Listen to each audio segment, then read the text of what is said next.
Depuis le confinement, Paprikal, l'épicerie solidaire de Célestat, a mis en place une sorte de drive. Concrètement, les bénéficiaires communiquent leur liste de courses. Les bénévoles préparent les commandes.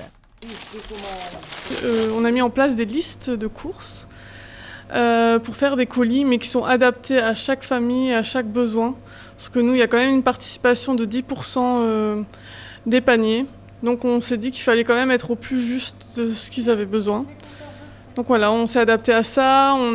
Les bénévoles viennent plus souvent parce que forcément faire des colis, ça prend plus de temps. Les liens établis avec les bénéficiaires avant le confinement a permis à la dizaine de bénévoles que compte l'association de connaître les habitudes alimentaires des uns et des autres. Donc on prépare d'abord le frais pour estimer à combien coûte le frais, pour après s'adapter au sec. Alors ce qui est bien là en ce moment, c'est que c'est des personnes que je connais de avant le confinement. Donc je connais un peu leurs habitudes alimentaires parce que forcément avec les ateliers et tout, on a créé des liens. Donc c'est assez simple à réaliser, on sait leurs attentes. À ce jour, 17 foyers, soit un total de 47 personnes, bénéficient de l'épicerie solidaire. Donc une personne c'est 20 €, 2 personnes 30 €, 3 personnes 35 € et après ça augmente, une personne 5 €. Donc voilà, c'est pour vraiment s'adapter à une famille en fonction des membres de la famille. Enfants, bébés, vraiment ça peut varier d'une personne seule à une famille de 6 personnes.